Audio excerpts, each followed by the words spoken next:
Como driblar as forças que digladiam dentro e fora de nós? Bem-vindos, amados, a mais uma segunda-feira sapiencial. Vou dividir esse devocional em duas partes, sobre as forças externas e as forças internas.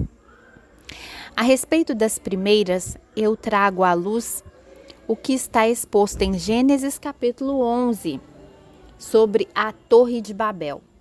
Assim está escrito: no mundo todo havia apenas uma língua, um só modo de falar. Saindo os homens do Oriente, encontraram uma planície em Sinear e ali se fixaram. Disseram uns aos outros: vamos fazer tijolos e queimá-los bem. Usavam tijolos em lugar de pedras e piche em vez de argamassa. Depois disseram: vamos construir uma cidade com uma torre que alcance os céus. Assim nosso nome será famoso e não seremos espalhados pela face da terra. O Senhor desceu para ver a cidade e a torre que os homens estavam construindo. E disse o Senhor: eles são um só povo e falam uma só língua. E começaram a construir isso. Em breve nada poderá impedir o que planejam fazer. Venham, desçamos e confundamos a língua que falam, para que não entendam mais uns aos outros. Assim o Senhor os dispersou dali por toda a terra e pararam de construir a cidade. Por isso foi chamada de Babel, porque ali o Senhor confundiu a língua de todo o mundo. Dali o Senhor os espalhou por toda a terra. Bom, nós percebemos que se não houvesse uma intervenção divina, por causa de uma unidade de comunicação, que era uma única língua que todos estavam falando, e uma unidade de desígnios também, que era um único intento, que era construir uma torre que fosse até os céus, a humanidade daquela época, aquele povo, teria alcançado seu intento. E Deus, com o intuito de dispersar a humanidade, por qual motivo? Porque ali existia soberba. Vejam essa parte que diz assim, deixe-me ver aqui. Assim nosso nome será famoso e não seremos espalhados pela face da terra. Vejam que aqui nesse versículo 4 do capítulo 11 de Gênesis, está demonstrando ali uma soberba. Eles queriam fazer isso para a sua vanglória, para ficarem famosos. E também uma rebeldia. Por quê? Porque eles não queriam espalhar-se pela face da terra. E por que rebeldia? Porque Deus já havia dado uma ordem após o dilúvio de que toda a humanidade deveria se espalhar, Então, por conta disso, o Senhor resolveu confundir o povo, fazendo com que eles falassem línguas diferentes,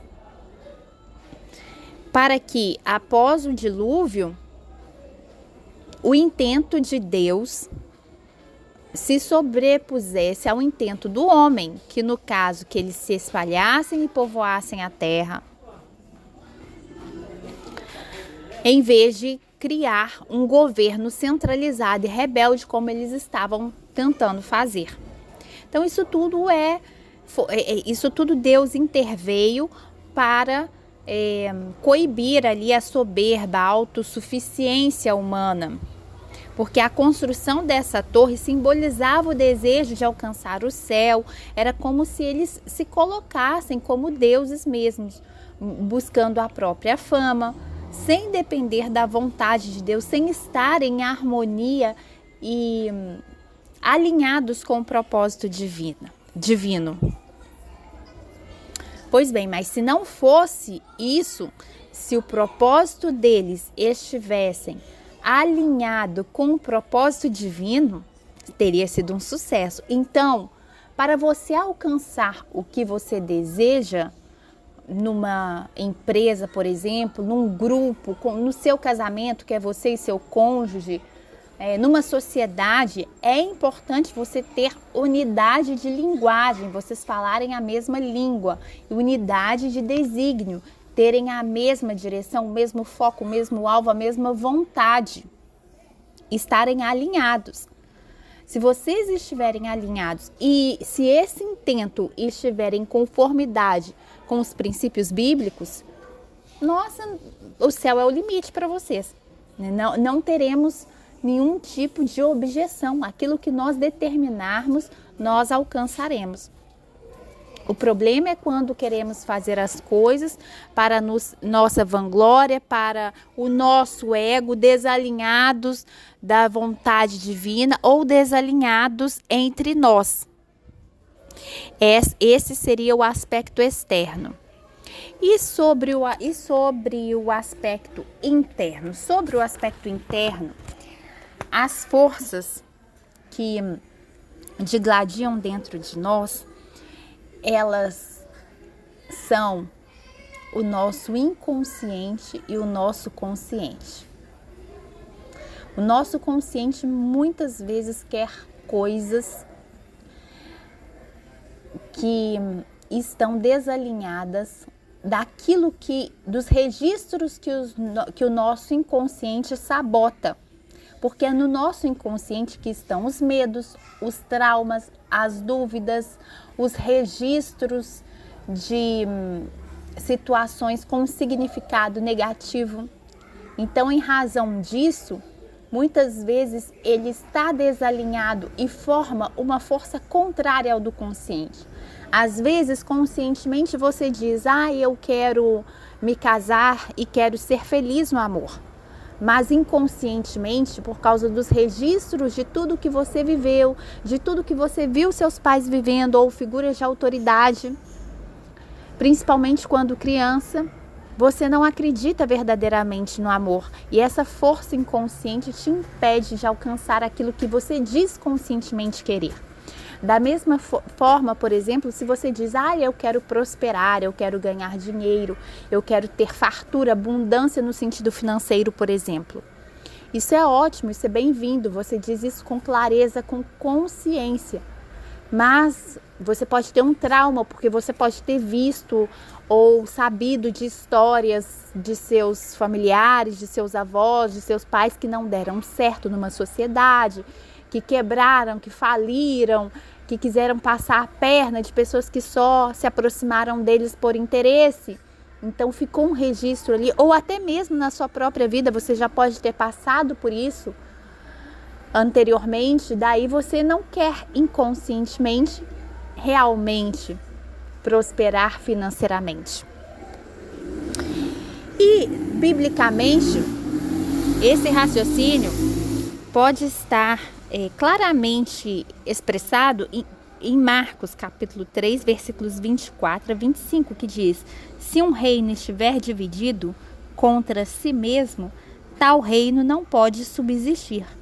Se uma casa estiver dividida contra si mesma, tal casa não poderá subsistir.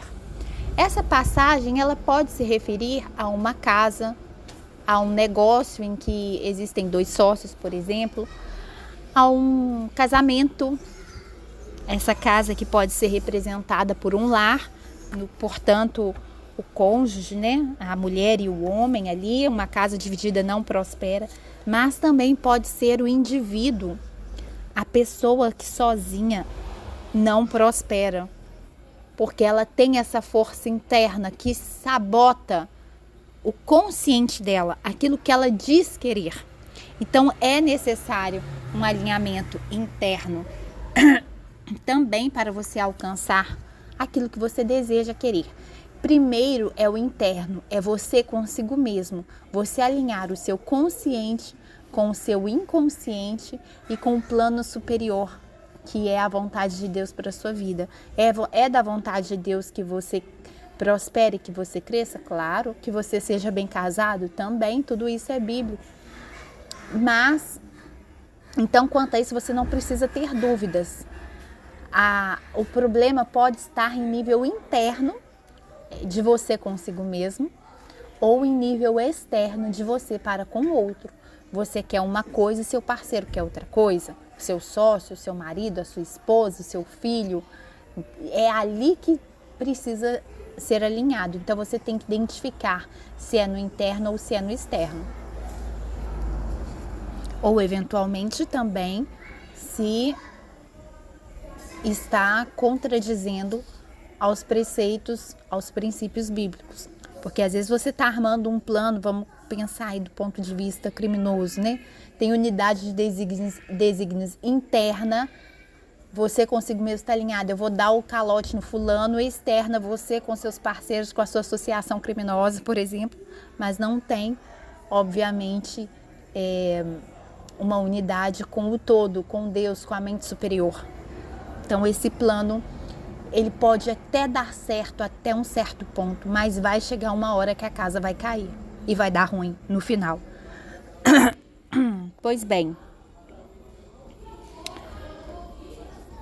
quer vencer? Então você precisa unir 4 forças para que você consiga vencer dentro de si mesmo, porque mais difícil, eu penso, do que vencer as forças externas é o alinhamento interno. Tanto é que lá em Provérbios capítulo 16, versículo 32, diz o seguinte: melhor é o homem paciente do que o guerreiro, mais vale controlar o seu espírito do que conquistar uma cidade. Ou seja, o domínio próprio, você ter o autocontrole, você ter o alinhamento interno suficiente que você consiga se dominar. Isso é mais grandioso, isso vale mais do que conquistar uma cidade. Porque conquistar a si mesmo, ter o domínio próprio, é mais difícil do que conquistar o externo. Da mesma forma, ter o alinhamento interno é mais difícil do que o ter o alinhamento externo. Porque quando você está alinhado internamente, a sua própria energia magnetiza as pessoas coerentes com o seu alinhamento para que o seu plano dê certo. Se tudo dentro de nós, toda a nossa força, muitas vezes não é suficiente para superarmos os nossos desafios, então que esperança nos resta se estivermos divididos, não é mesmo? Jesus revelou o seu pensamento sobre o poder da unidade por meio desse versículo que eu citei em Marcos 3, versículos 24 e 25. Esse poder se aplica tanto a nações como milhões de pessoas, quanto indivíduos. Um país que se divide em grupos que lutam entre si certamente será destruído. Uma família que se divide e as pessoas que fazem parte dela começam a lutar entre si será destruída também. Mas uma forma de divisão pouco falada é a divisão dentro do próprio ser. Então, quais forças você tem que dominar para ter o sucesso? São 4. A física, que é o seu próprio corpo. A emocional, que é a sua própria alma. A espiritual, que é a sua fé, que é a certeza das coisas que se esperam, mas ainda não se viram. E a mental, que é a sua inteligência, que é a sua estratégia. A estratégia que você vai adotar para alcançar o que deseja. Sendo assim, eu faço 4 perguntas para finalizar esse devocional, para que você responda preferencialmente por escrito, para trazer maior clareza sobre como está esse alinhamento em relação a essas 4 forças internas que você tem que dominar.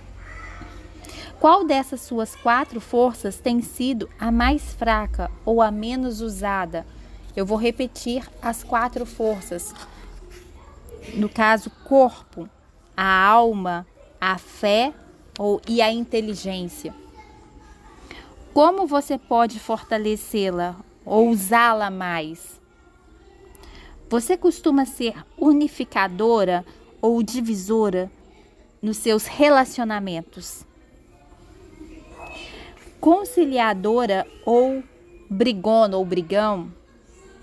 Você sabe trabalhar em equipe ou é mais individualista? Então eu deixo essas 4 perguntas para você refletir sobre esse tema.